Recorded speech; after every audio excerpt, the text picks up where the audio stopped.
Nico Mannion from Siena, Italy, and the University of Arizona. Nico Mannion, born March 14, 2001. Some players arrive with a blueprint written for success. Big names out of high school, elite college programs, and NBA projections that scream long-term potential. They check every box early, moving through the system with a stamp of approval that says he's next.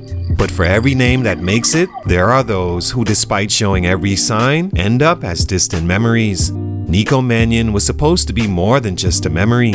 A high school phenom ranked among the nation's best, Mannion was a showman with the ball, quick, shifty, and blessed with a natural feel for the game. His reputation as an elite prospect was undeniable.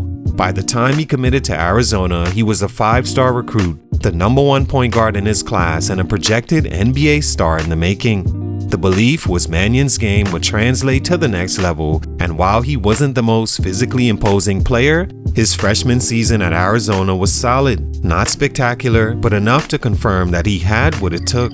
He averaged 14 points and nearly 6 assists per game, running the show for a high-profile program in one of the toughest conferences in college basketball. NBA scouts saw a guard with good vision, deep range, and a natural command of the offense. But beneath the surface, some cracks were beginning to show. Concerns about his athleticism, defense, and ability to handle NBA physicality. Despite those concerns, Mannion declared for the 2020 NBA draft and was selected 48th overall by the Golden State Warriors. At that moment, his story could have gone two ways. Either he would defy the doubts and carve out a meaningful career, or he'd fall into the growing list of highly touted prospects who never found their footing in the league. Unfortunately, it was the latter. Mannion played just 30 games in the NBA before disappearing from the scene entirely. He was out the league before most fans even had a chance to form an opinion on him. A player once viewed as an elite prospect was now fighting to stay relevant in the basketball world. He was a top 10 recruit, a 5-star prospect, the best point guard in his class, a McDonald's All-American, and an NBA draft pick selected by one of the best franchises in the NBA. Yet he flamed out just as fast as he got in. What happened? Let's talk about it. It's your boy JC Stunted Growth. Let's get it, man. Take a minute to like, subscribe, and comment on who I should do next.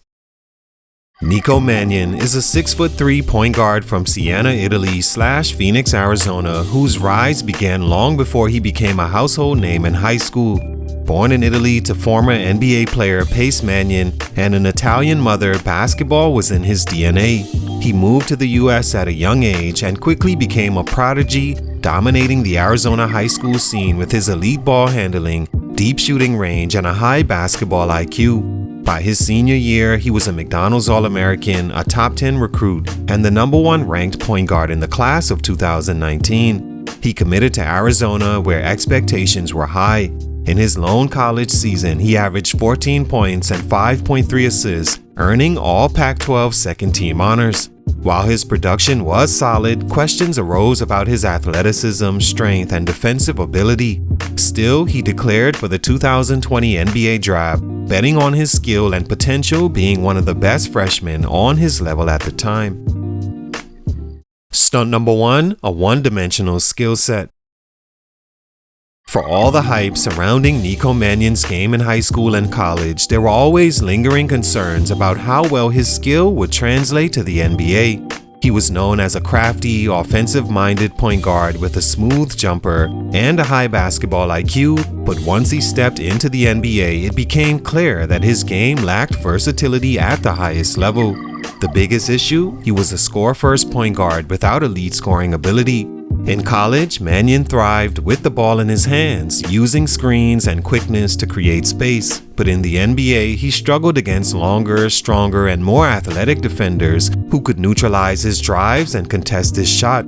His three-point shooting, which was supposed to be one of his strengths, was inconsistent. He shot just 27.5% from deep in his rookie season. Without a reliable jumper, his offensive impact was limited. On top of that, Mannion wasn't a dominant playmaker. While he had solid passing instincts, he wasn't the kind of facilitator who could control an NBA offense. At Arizona, he averaged 5.3 assists per game, but in the NBA, that number dropped to 2.3 assists in limited minutes. He lacked the explosiveness to consistently break down defenses and create for others, making it difficult for him to carve out a role as a primary ball handler. Without an elite skill to hang his hat on, Mannion quickly found himself on the outside looking in. He wasn't a great scorer, wasn't a great passer, and didn't have the defensive intangibles to make up for it. In a league where every player needs a defined role, he simply didn't offer enough to stick around. His game wasn't built to thrive in the NBA's fast-paced, physically demanding environment. Stunt number 2, lack of NBA-ready physical tools. Beyond his skill set, one of the biggest obstacles standing in Nico Mannion's way was his lack of elite physical tools, a factor that became more apparent once he reached the NBA. At 6'2" and around 190 pounds, Mannion wasn't poorly sized for the modern point guard position in a league that increasingly values size, strength, and explosiveness. But his limited athleticism, lack of speed and explosiveness, and below-average strength made it difficult for him to compete at the highest level. At Arizona, Mannion got by on skill and craft, but in the NBA, he struggled to finish at the rim due to his lack of strength and vertical ability. His shooting touch wasn't enough to keep defenses honest, and without elite quickness, he couldn't consistently create separation off the dribble. This made him easier to guard as defenders could stay in front of him without worrying about blowing by them or finishing through contact. Defensively, his physical limitations were even more glaring. Mannion lacked the lateral quickness and wingspan to be an effective on-ball defender, which led to him getting targeted by bigger, stronger guards. NBA teams knew they could exploit him on switches, and despite his effort, he simply didn't have the physical tools to hold his own. As a result, his NBA minutes were limited, and when he did play, he struggled to make a positive impact. For many players, adding strength and refining their athleticism can help bridge the gap, but Mannion never had the time to properly develop in the NBA. In a league where speed, strength, and length are crucial, he was at a disadvantage from the start. Without a standout physical trait to compensate for his weaknesses, his NBA career quickly faded before it even had a chance to take off. Stunt number 3, the wrong situation at the wrong time. Sometimes a player's success isn't just about talent, it's about landing in the right situation. Unfortunately for Nico Mannion, his entry into the NBA came at a time when opportunity was scarce. The Golden State Warriors, the team that drafted him 48th overall in 2020, were not the ideal place for a young point guard trying to establish himself. They were coming off a rough season due to injuries, but with Steph Curry returning to full strength, the team was committed to competing for a championship. This left little room for player development, especially for a rookie second-round pick who wasn't ready to contribute immediately. The Warriors' system revolved around off-ball movement, quick decision-making, and defensive versatility, areas where Mannion struggled to stand out. He wasn't a strong defender, didn't have a reliable jumper, and wasn't a natural fit in the Warriors' fast-paced motion offense. On top of that, Golden State had a deep backcourt. Curry and Draymond Green controlled most of the playmaking duties, while Jordan Poole was emerging as a scoring guard off the bench. There simply weren't enough minutes for Mannion to develop, and when he did get playing time, he wasn't impactful enough to force the Warriors to keep him in the rotation. To make matters worse, his transition to the pros was disrupted by health issues. After his rookie season, he contracted a severe intestinal infection while playing for the Italian national team, causing him to lose significant weight and miss crucial development time. Instead of working on his game and strengthening his weaknesses, he was fighting to recover, pushing his NBA dreams further out of reach.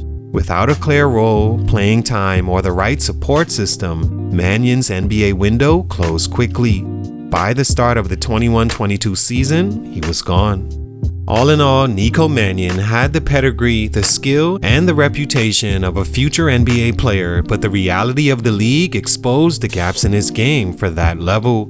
His one-dimensional skill set, lack of NBA-ready physical tools, and unfavorable situation all played a role in his early exit from the NBA. After leaving the league, Mannion signed with Virtus Bologna in Italy, continuing his professional career overseas. While he may never return to the NBA, his story isn't over, just now written in a different book. Some players thrive at the highest level while others find their place elsewhere. Unfortunately for Mannion, his NBA journey ended before it could truly begin.